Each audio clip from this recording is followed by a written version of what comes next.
Welcome to Lawyers Who Learn, where we explore how attorneys' engagement and lifelong learning fuels their growth.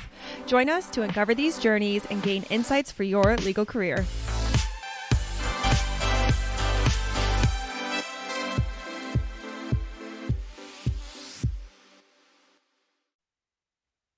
Noah, welcome to Lawyers Who Learn.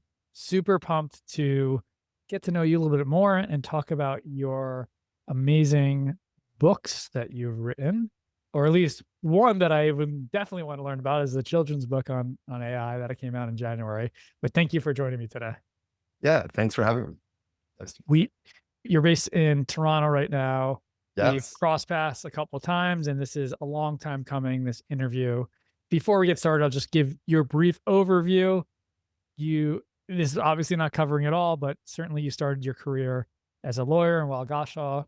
You left somewhere as a mid-associate to start your own company called Kira. You raised, I think, around $50 million in funding and then sold to Latera. Maybe Haley Altman was there when you sold. I interviewed her a long time ago, maybe episode 30. Yeah, she's amazing. She told a really great story about her growth path. And then you kept a second company that was part of that called Zumba. Zumba. As part of that deal, we got to keep a part of Kira. We sold almost all of it, though, to Latera. Which is very rare to hear. So we're interested in learning about that, which is what you're currently doing is your day-to-day. Oh, yes. From what I understand, Kira was contracts analysis and with AI, and Zumba is what? Similar? Yeah. So when we sold Kira, it was probably the largest legal AI business, and it was heavily focused on helping people pull data out of contracts. Most of our users were M&A lawyers. We had 18 of the world's top 25 M&A law firms as customers when we sold the business. But we also had lots of other people like consultants. We had one of the big 4 audit firms using us in like their standard audit practice. So that was like thousands of auditors as part of that. And about a quarter of, I think, the audits that happen in the United States were happening partially assisted by our technology. And then we had companies who were using the technology itself. When we sold the business, we said we wouldn't sell stuff to law firms for a period of time. And with Zumba, we've got a few different offerings. We've got, number one, just an API version of that same underlying technology. So we have other software vendors, places like Document Crunch, or Conga, who've incorporated our underlying technology into their offer. Number one. Number two, we have a review platform. So if you were a law firm but felt like using software to review contracts, what we found in testing is that people who use our review platform do it in about a third the time that it takes them to do the work manually. So if you review a contract manually to find information in it, it takes about 3 minutes a page. We've seen over and over again across lots of people. So 10-page contracts can take you about half an hour. If you use our software to do it, the 10-page contract is going to take you somewhere from 40 to 80 seconds a page. And we've seen that sort of hold up with experienced lawyers as well as kind of like people who aren't lawyers. And so that 10-page contract should take you 8 to 12 minutes. Can we take a step back for a second before we dive into those details? Yeah. And I don't even need those details, but those are interesting because this is about your learning and growth journey. That's what Learn's about. And you take a not so common, but a common path for those who become legal tech entrepreneurs. They started in BigLaw. They left for one reason or another and started and built a company. You've done it and you've had a successful exit. And you speak a lot clearly. You have a lapel mic. You're good at what you have the talk done. So before we go down that path, is there a question or topic that you wish people asked you more about your learning and growth journey, or that you don't actually get to talk about enough? You get right into what AI does in contract. But if you think about, okay, how did I end up here? How did I leave and not go on the partner track? How did I raise $50 million? How did I sell it to Terra? How did I keep part of this company? How do I have this cool video on LinkedIn from 4 years ago with my son opening up my books that arrived in the mail? Like, who are you? Like, and tell us sort of your growth path a little bit. like that you don't get to talk about? If anything jumps to mind when it's No, out. I'm happy to. Yeah, it's fun actually. As you could tell, I have answered what our company does more than a few times, and we do more than that too. But anyways, it's killing me not to say it, but I'm good. We'll get to it. We'll get to it. I'm totally, I'm good. Anyways, it's totally fun to ask a different thing. I think who I have is someone who believes that you become the best version of yourself through challenging yourself. That by putting yourself in kind of like, I don't really know what the meaning of life or anything like that is, but I think that you become the best version of yourself through challenge and self actualize through challenge. And so what I try to do generally is put myself into situations that are more challenging. Like being a lawyer at a large firm, at least as an associate, I don't necessarily think it's the same as a partner, but as an associate, more or less, is actually easy in a weird way. Like you just show up and do the work and do it like with a reasonable level of competency and pleasantness. More or less, it tends to work out okay for you. Like you get good reviews, you learn stuff. But I felt that as my kind of career at the law firm progressed, I was starting to learn less generalizable skills and more like specific skills, like how do I do an M&A deal for a financial firm or like an insurance company or something like that. And I didn't think I felt like being a lawyer for the rest of my life. And so for a few years before I quit being a lawyer, I was telling myself like I got more, I can push myself harder. There's something more I can do. And so I quit, and starting a business is really challenging, like truly challenging. And there were like a lot of years of just kind of misery in the early days of the business, just trying to get our technology to work, number one, and then get hourly billing lawyers to pay us for technology that made them a lot faster at doing a big task. And that was like a real challenge, but a lot of growth came through that, right? Like it just was hard. If I hear what you're saying, is the challenge of being a lawyer became pretty rote pretty quickly for you, or no?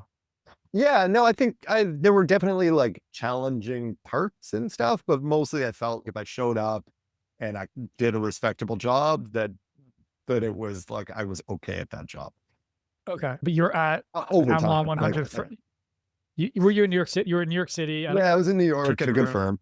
Yeah, yeah, like So great firm. I was working with super smart people, but I just like I certainly had more room to improve as a lawyer, yeah, but I didn't feel like I was pushing myself. After a few years there, it sure. felt like I could do it without any massive difficulty. And what year was this?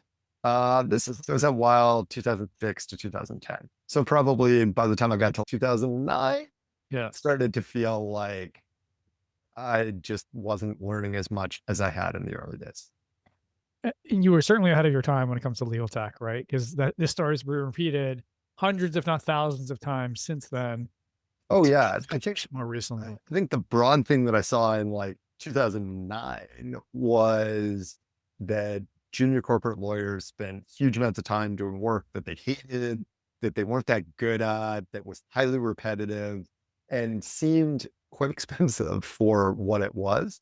And it seemed like at the time, I think I'd billed out, or a junior lawyer, I guess I was more senior by then, would have billed out at $300 or $350 an hour. And it seemed super unsustainable to me that people Sure. would cost $350 an hour to do work that wasn't like that complex. And actually, it was both right and wrong. So it was right in the sense that we were able to build a pretty good business there, and a ton of other legal tech businesses have sprung up after us on that same theme. But I was also totally wrong in the sense that I think our first year at my old firm is probably closer to $1,000 an hour now. And there's a lot more hours sold too, right? Yeah. So there's So it's, I don't know, conundrum, oxymoron, or whatever you want to call it, because we're all saying the debt, like we both at the Legal Tech Fund Summit, and everyone's all saying the death of the billable hours coming, but rates are still going up, and something will happen, and the unauthorized practice of law will go away because of the market demands, but we don't know when that's going to be. Of course, AI is shifting a lot of things very quickly, but will there be a $50,000 billable hour sooner than later or not? I don't know. I think as someone who's been in legal innovation since basically I quit like 2010, we started Kira in 2011. I think you have to step back with a bit of humility and say that, like, on the one hand, things have changed. Like, people use more innovative technology than they ever did. But on the other hand, like, fundamentally, firms are selling more money, like selling more hours for more money than they ever were. That AmLaw firms, since I quit in 2010, have just like completely expanded their business in a huge Uh, way and have been very successful. So the difference that I'm starting to see is that there are now AI native firms yeah, that are started from ex AmLaw 100 partners, all AI native tools that are coming in with much lower cost, much more better products and services. And so those are the firms, if it's going to happen, that are going to make the change, because it's not going to come from within an AmLaw 100 firm where the partners are making $15 million a year. They have no incentives of shifting or changing. It's going to come from the outside. yeah, I think there are things happening in AmLaw 100 firms or AmLaw like 20 firms or whatever. Like, they definitely are doing more and more over time. But I agree that sort of one of the coolest things right now, and actually a lot of what we're doing in Zuba is also looking at this area, is this idea that you got like services you can deliver, and like the cost of delivering services, if you employ AI to get you part of the way there, and other technology, like not just AI, has dropped dramatically, right? Yeah. Like, you can deliver great services for a lot less than you could have, but competitors in the space, like the large law firms, are more doing something similar to what they always have, maybe with some efficiency.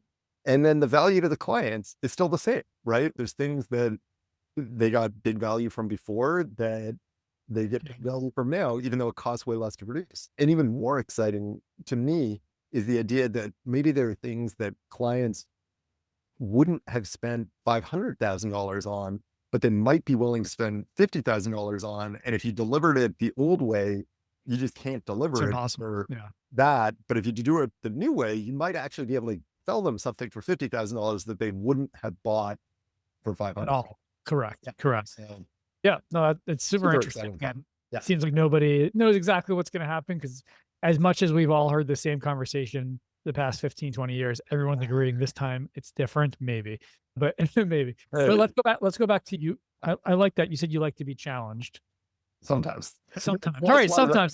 so like when you're going, like, I think you grow through challenge, and I like that. There's definitely times when you're like in the midst of the challenge where you're like, do I really, like, certainly many of my best learning experiences have come through getting the crap kicked out of me in one way Totally. or another. And it's not that much fun when you're actually getting the crap kicked out of you. The bill. Okay. And I'm sure this is a story you've repeated before, but it's worth repeating here, I think, because when I don't know it and I'm curious. So you leave Weil Gotshal, and then I don't know, just tell us how you started this company and how you raised $50 million, and take us through the challenges, like, that you went through and how you learned and grew from them. So when I quit Weil Gotshal, I was thinking about doing a legal tech business along the broad theme that junior corporate lawyers should be more efficient. But So as when you quit, you did not have a company yet? oh no, not at all. Oh, so you just you I quit just without quit. anything lined up. No, quit. And there's like a whole thing I could talk about with that, but let's not, because it takes us off track. Fair enough. But I just quit, and I sat and I thought about this idea that junior corporate lawyers had a lot of room to be more efficient. And by the way, back in the time, there was like very little corporate lawyer focused legal tech. Like, there was a bunch of stuff going on in litigation, but very little going on for corporates at all, which is interesting because most large firms tend to be dominated by their corporate department. Anyways, was thinking about that, thought about one idea, decided after a bit of quitting and sitting around, rejected that, started thinking about another idea, rejected that. And about 6 months in, started thinking about contract review, and specifically like due diligence contract review. And it fit the overarching theory perfectly. Junior corporate lawyers spend huge amounts of time on it, even at fancy firms like Weil, but not calling it Weil by any means, because lots of other firms, pretty much every other firm, has the same problem. They make mistakes at that work. But then the third thing was realizing that they were often looking for the same things over and over again. And because people were looking for the same stuff over and over again, it seemed like you might be able to get technology to pull that stuff out. I realized that I needed someone technical to be a partner in the business. And through friends of friends, effectively, I'd been in a PhD program in political science before going to law school. And one of my friends was a professor at the University of Waterloo, and someone in her knitting circle was just finished a PhD in comp sci related field. She was going off to work on the Human Genome Project, but she had other friends who she connected me with. And I ended up at a Starbucks in Toronto with 4 dudes with comp sci PhDs. And I clicked really well with one of them, Dr. Alexander Hudek. And we thought that, like from talking with Alex and other guys with comp sci PhDs, this seemed like the type of technical problem that you could apply the state of the art in machine learning to. This is like before Watson won Jeopardy, so like a fair while ago. And it would take us 4 months to do that. And so we're like, okay, let's go. And we thought it would take us like 6 months to raise money. We thought we were more excited about just building software and then we'd raise money afterwards once it worked. Instead, after about 6 months in, the software did not work.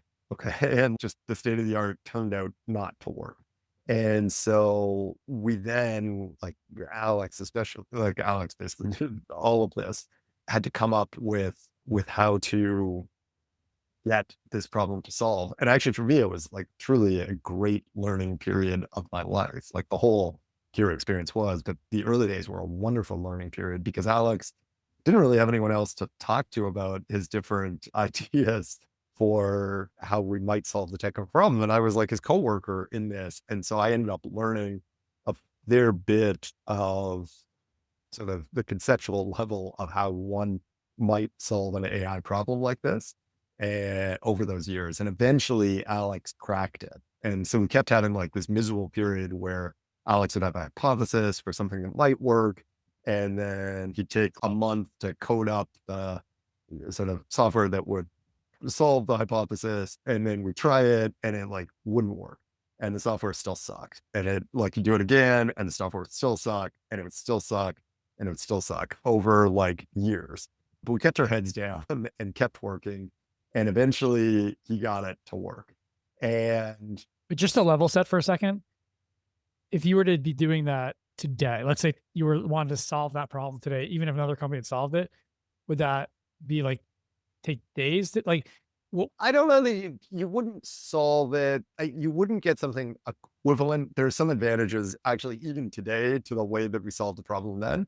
But yeah, it would be it would be significantly quicker. this is just going through the contract through AI to find teams. Yeah, more or less. You could do a relatively like you could use Gen AI to get to a quicker version of it, but it's not like a couple of there's definitely still some issues with it. And from what I hear, like I'm not in the market, but from what in that specific market, but from what I hear, Kira still using some of that stuff that Alex and I, but especially Alex built back in the day, like still is viewed as the kind of gold standard in finding stuff in contracts. Interesting.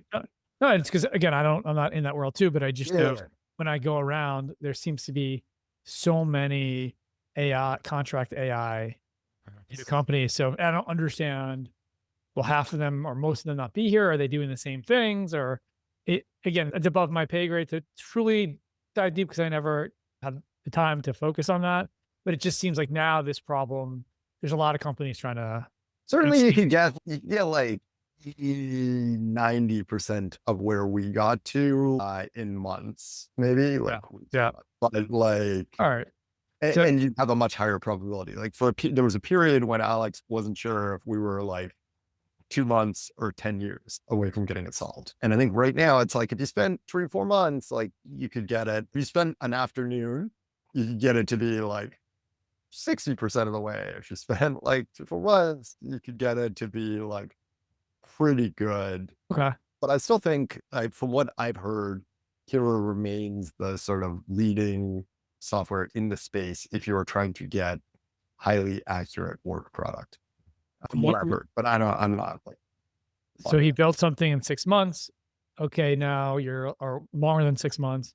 Now yeah, it's it ended up so it ended up being about 2.5 years to get the software to work. no money was coming in for 2.5 years. No money coming in because basically, like when we got to the 6-month mark, we're like, okay, now we can't raise money. Like at time zero, Yeah. maybe we could have raised money, but 6 months in, like not going to raise money because your story is actually like quite bad at that point. Like That's a lot of confidence to believe that 2 years in, it's still not done.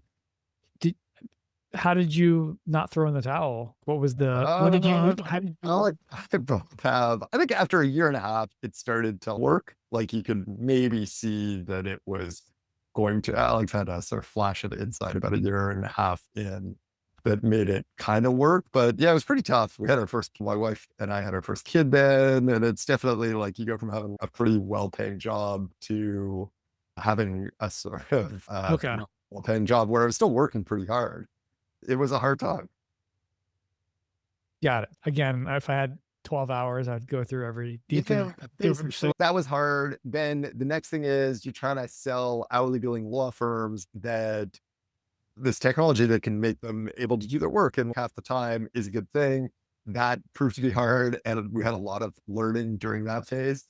But eventually we found a few firms that were game to use it on particular deals. And then we got kind of lucky with this audit firm that was looking for something similar. And we're like very into being more efficient, and we're putting a lot of work into it and literally paid us like, I don't know, a big amount of money. And we went from being like, eventually we started ramping up our spend a little bit. So we hired like a couple developers. And so we had an even worse financial situation for a bit, but it worked and our software got to be good and people started to buy it. And we went from being 4 people in the summer of 2014 to 8 people by the end of 2014 to 30 people by the end of 2016, all bootstrapped. Like we still hadn't raised any money. And when we ended up raising in summer 2018, we were 100 people, still bootstrapped. Wow. It was actually pretty big, like 50 million. Today is pretty same old mediocre, but at the time it was like a pretty big raise. And we were already a pretty big company at the time. Yeah. And we raised and then we continued to build that company. You grew organically to 100 people. Yeah. That's very impressive. So I know it's like, yeah, no, yeah. I just want to like highlight, just pause for a moment. Of course, you've lived this, but like you went 2.5 years of nothing.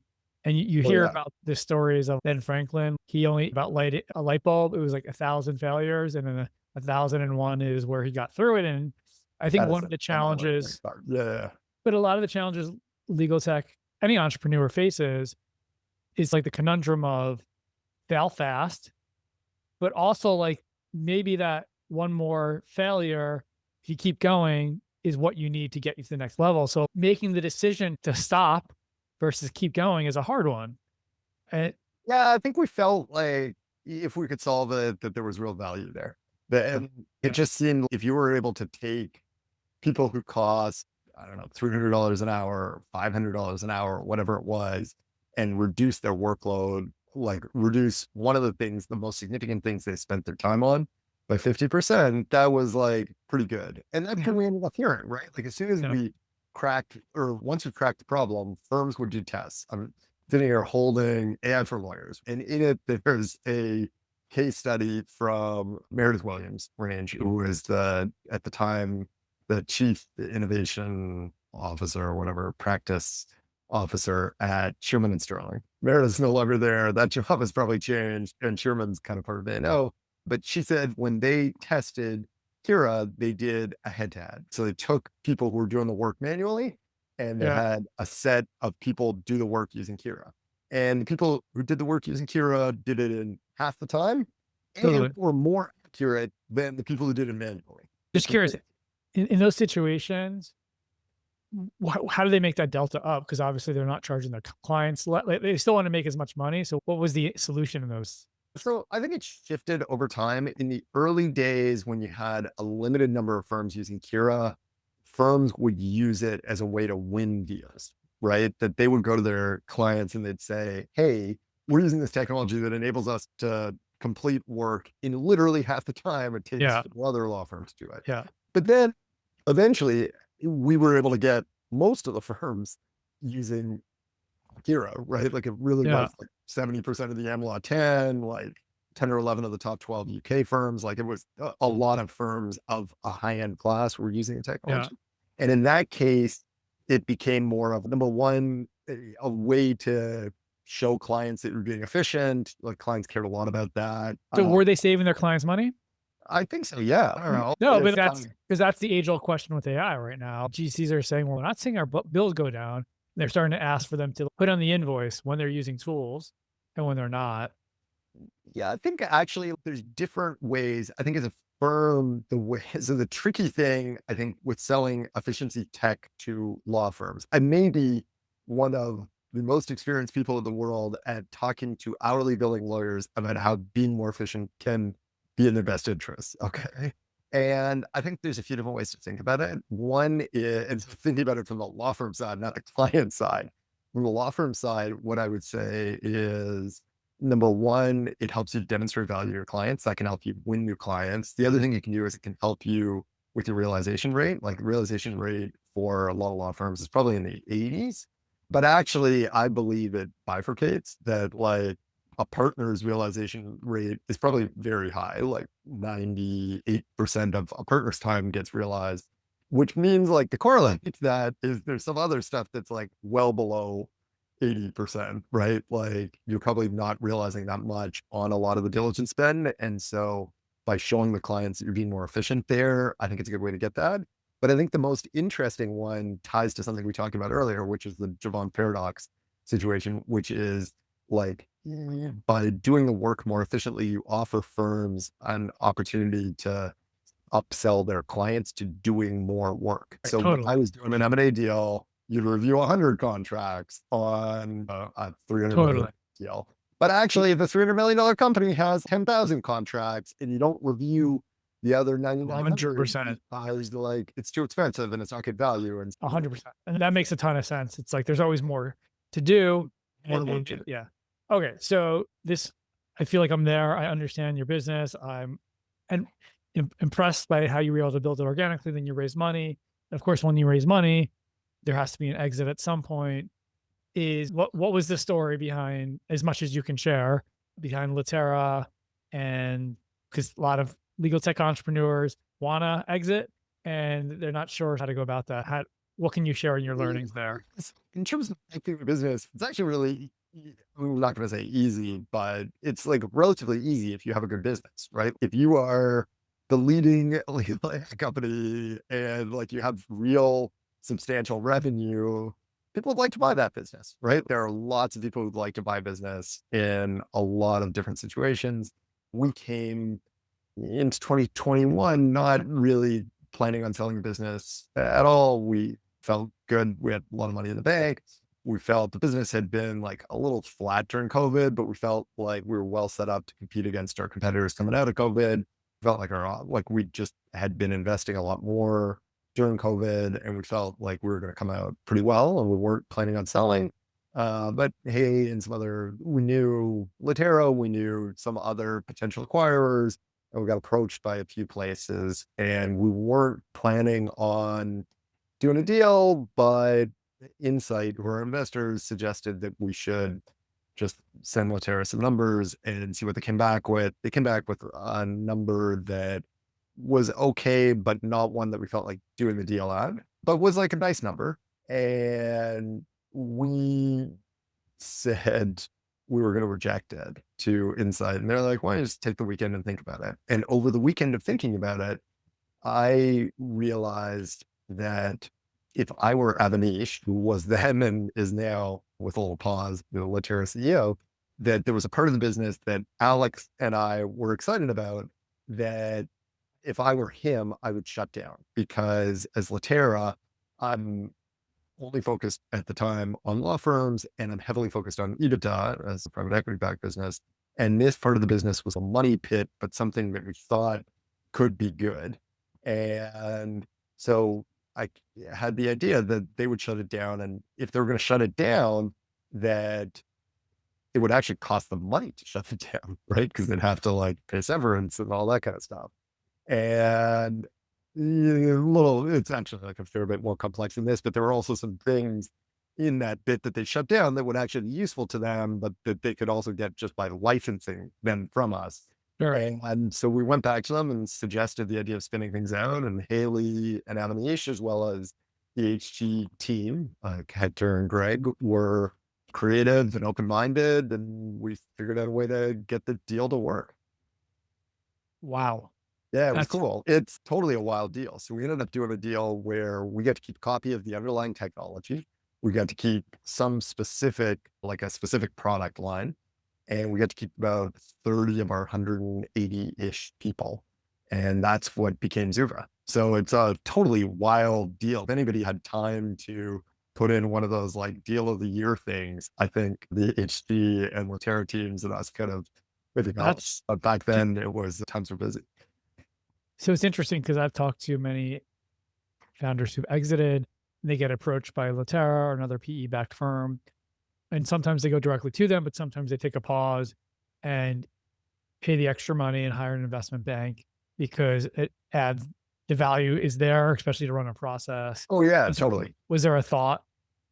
Yeah, I think if I was doing it again, I probably would have done this, hired a bank, done the spin out, then done the sale or something. I think because like one of the advantages from Latera HG's perspective was that I think that not only did they get to get rid of the stuff that would have cost them money to get rid of, but it also meant that it was such a weird deal that you couldn't really shop it around. The complex. Right. Made an effort to make it more vanilla. We potentially could have realized more. But on the other hand, we sold the business in the summer of 2021. And so like, fair enough. Like, would it have even, on the one hand, we maybe could have done the process different, like our timing was really nice. So who knows if, and timing being really nice, just that 2021 was a good time to sell a business. Totally. Taking the time to do it differently and the market might have shifted. So was it very clear who the 30 people you were taking? Were they all working on this product? Or was it more or less? More or less. Yeah. And was there anyone, was that the culture? Did it work? Was it sunshine and rainbows? Like the 30 people who stayed with the new, yeah, let's continue. And everyone. Actually, like one of the amazing things about it was that I think in 2021, one of the things we were noticing like quite high attrition. And I think every business was noticing like quite high attrition with people just needing a change after COVID. Yeah. And one of the neat things is with doing this spin out, like it was like we were getting people a change. Change for everybody. Yeah. Like in the end, actually the 30 people, like it ended up being too many people. Totally. For what we were doing and stuff. And so like things have shifted. And now I'd say like our team is both smaller than that, but also some of the, like we've got some new people, some old people, so there's people that have worked with for years and years. We also have new people, but I would say overall it worked pretty well, actually. And I assume you've shared that story many times before. Like that. I think, we've spoken about that. It's a pretty cool. No, it's very cool. That's why I'm asking. It's super cool. One of the more interesting deals. Yeah. No, wow. All right. Let's change topics. By the way, just to come to yours, I would say that one of the inspiring things for me is I love reading. And I had read the book, The Hard Thing About Hard Things by Ben Horowitz, when Kira was like really crushing it. Okay. Like we were like doubling or tripling like year over year. And I read The Hard Thing About Hard Things and it just was like, whatever.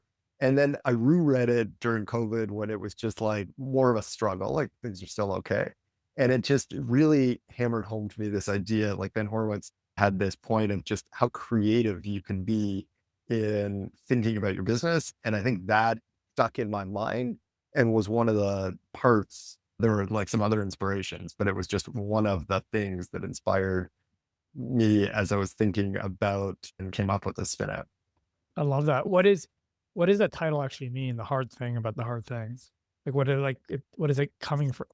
I think the memory of it, if you can remember, the last time I read this book, I think was 2020 or 2021. So you like, my unfaithful memory is that the hard thing about hard things is that there aren't like easy standard answers. Like you Yeah. can't, Okay. there is Got no it. answer. Got it. And you just gotta, and I think that ends up being so one of the things that I love about CEOing is that it's legit hard. Like there are no answers to many of the decisions that you have to make. And so all you can do is you can absorb, like you can read books, you can talk to other CEOs, you can talk to a co-founder or a board member, but ultimately at the end of the day, like your situation is different. And a lot of the time there is no standard answer and you just learn so much from that. And so I think the hard thing about hard things is like, there is no answer and you just got to kind of do your best. And then part of that is you need to make a decision, and not making a decision on something It's a is decision. also Yeah. making a decision. Yeah, no, you definitely have to decide, but there's no Yeah. easy answer. And you just Yeah. need one cool thing about podcasts. Like there's tons of content around right now where you could hear other people, how they faced similar problems and what they've come up with, even though it may not transfer at all Yeah. into your situation. Totally. Appreciate that.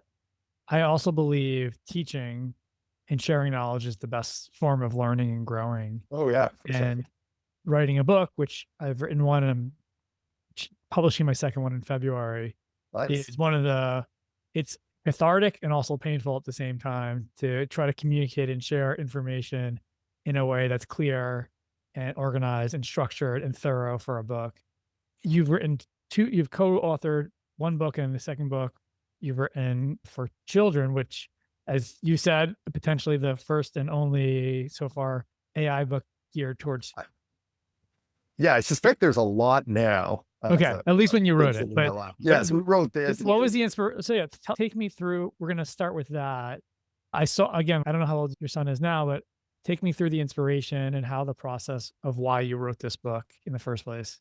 Ooh, look at that. Yeah, there we go. Board book. You can like bite the pages. So we had, in the early days of business, I mentioned I was spending all this time with Alex figuring out how the technology, like the artificial intelligence technology worked. And I also, as I showed the software to people as it started to work, people would look at a partner at a law firm or accounting firm or consulting firm would see our technology, find stuff in contracts, and they'd be like, how to do that? And I'd be like, oh, it's AI or machine learning. Like, do you know what that is? And they'd often be like, oh yeah, I know what that is. Or they don't, maybe. And so they're like, hey, like, me just give a little refresher so that we're all on the same page, which in 2015, like everybody knows AI now, but back then it wasn't. For sure. And so I got very practiced at giving a succinct explanation of how AI worked. Same time, I had our first kid, who's now 13. Like we had our first kid, and I loved getting to read to him. And so I'd read all these children's books, and some of them are works of art, right? Like Goodnight Moon or Little Blue Truck. And some of them are like quite mediocre, like really not that great. And I was like, I think I can hit the 50th percentile of this genre, but do it on AI, which is something that could be cool for some people. And we had this idea that maybe it would become this viral thing. And so I wrote out this AI children's book, and then had a bunch of people, including Alex and some other teammates, gave comments on it. We had a graphic designer on our team illustrate it. Aaron Woodrum did a great job on that. And we put this book out, and then we spent a lot of time researching famous people in tech who might have kids. Okay. So it's, Mark Zuckerberg got like a little kid. So you put one of his books in an envelope to Mark Zuckerberg with personalized note, and the thought that like maybe Mark Zuckerberg would write a Facebook post about us. Sure. In fact, like it didn't really work at that. Okay. Like I got on some random podcast, but didn't really become a viral sensation at all. However, it turned out that the books cost around the cost of a custom pen, and in fact ended up being like the best conference or client giveaway ever. So we ended up printing quite a lot of copies of this book over the years. And in fact, it's like a pretty good book. It rhymes, it's 256 words, just coincidentally, and it's like excellent and really describes also like even how a generative AI system would learn as well. So it stood the test of time very well. And in fact, Very when we cool. did the spin out, the copyright for it came to Zerva. At some point, we may do an updated edition of it, but it's actually quite good. What year was the book written? 2015. 2015. I didn't realize it. Okay. So you were really ahead of your time. Yeah, you should definitely do a second edition. Yeah, no, I was thinking for a time I had planned a sequel that was Robbie so the book is like Robbie the Robot. So I think in the updated edition, we're going to make Robbie a more gender neutral or maybe female name. But this one is Robbie the Robot learns to read. And so it's this robot and tries to learn how to read and ends up figuring out how to using a sort of AI approach. But the sequel would be Robbie the Robot learns to curse, where Robbie learns some bad things from that trait. Fair enough. Do it. So AI for Lawyers is the other book that you had up there that was written in 2023, I think. 21, actually. 21. Okay. Again, ahead of your time. So the year before ChatGPT. So you really were. Yeah, no, I think it's a good book. So this one, Wiley published it, and it actually became a Wall Street Journal best-selling book, though you engineer that. Whatever. Yeah. As one does, but it's actually a pretty good book. And in fact, even though AI has changed a lot to now and then, there's still like large portions of the book, like the core intellectual part of the book is about how an hourly billing lawyer can make more money being more efficient. And that core part, which is like several chapters of the book near the start, I think remains even more relevant today than it was when we did it, even though some of the later parts of the book, which are like case studies on e-discovery or contract analysis, may have shifted a bit. Got it. We got a few minutes left. I'm switching to again. Let's go. I'm curious about health. One of the things as an entrepreneur, there's always something that gets sacrificed. Health is eating, moving, sleeping, different things you need to do on a regular basis. How have you learned and grown over your journey from being an associate at a law firm to, I guess, a serial entrepreneur with your second company, or whatever? But what have you learned and grown on in terms of what you focus on in your health? I think I was always relatively good with moving around. Like, definitely tried to take exercise relatively seriously back when I was an associate. Probably got better at it when I quit, but I've always tried to do that. I think sleep is a spot where I had a lot of room for improvement, especially over the years, Kira. Like, it was quite busy and we had kids. Like, my wife definitely took on a lot of burden with them and handling that. But I definitely wasn't getting enough sleep, and that was leading to some negative health situations, right? Where about every 6 months or a year, I would be in visiting my doctor with relatively things that were sleep-like and overwork-related health issues. And at a point during Kira, I heard someone give a lecture just talking about how much sleep could impact your performance. And then I also read Why We Sleep. And the combination of those two things just led me to try to get more sleep. And I'm still not where I'd like to be on that. If I had just maybe done the more sensible thing of just selling Kira and sitting, as opposed to the spin out, I think I would be better at that. But I'm a lot better than I used to be. Do you have any tracker that you use to keep track? I'm not a fan of trackers. I find I roughly know where I should be. Like, I know what I need to do and like where I should be. And it's not like a tracking problem so much as it's like mostly an hours in bed. I think thanks to Why We Sleep, I've been able to optimize a lot of stuff, like just learning about what correct temperatures are and like maybe you should do that before bed or that kind of thing. But so I don't track. I don't wear an Apple Watch. I don't do any of that stuff, but I do put more focus into it, even though I still have a lot more room to improve there. For me, I track with a Fitbit, and it's been, for me, very helpful because I used to think I got so much more sleep than I did.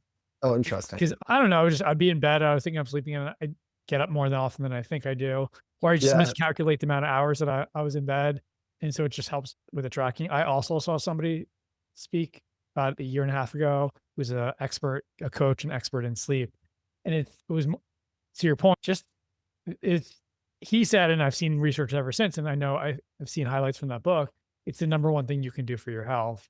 In fighting like, cancer and literally, like, cells make regenerate. yourself smart. Yeah.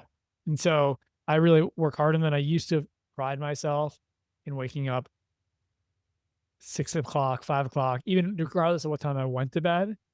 But now if I know I go to bed later, I'm like, I will rather just, because my day is better when I start earlier, unless I go to bed at 1, and then it's not worth it. No, I appreciate you sharing that. Mine's the total flip of that, by the way. Unfortunately, I'm lucky that my wife still takes on more of that than she should. But Oh. like I would at 1 a.m. I'm still like going well with work often.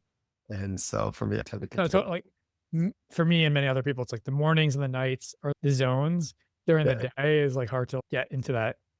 For me, that deep zone where no one's bothering you. Let's end on this. You mentioned one book, The Hard Thing About the Hard Things.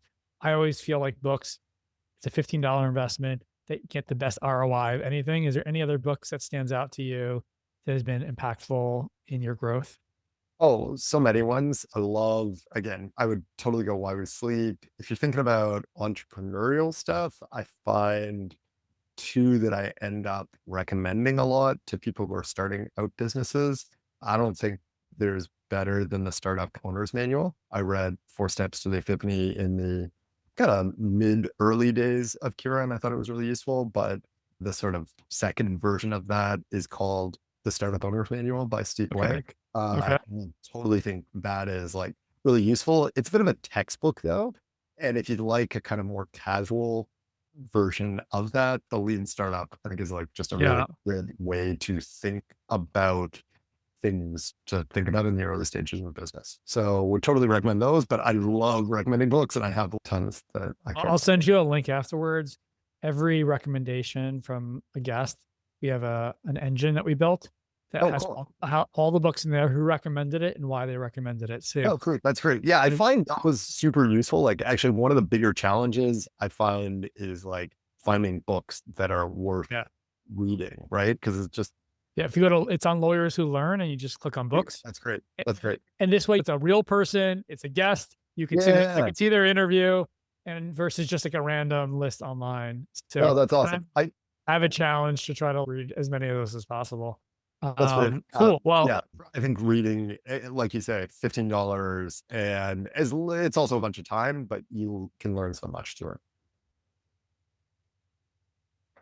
I learned so much today. I really appreciate you taking the time to share your journey and letting me put a stop to going through. I can talk about that stuff. This is way more fun. But it's more everybody. We all deal with the same struggles and challenges, how to learn and grow as an attorney, especially as an entrepreneur.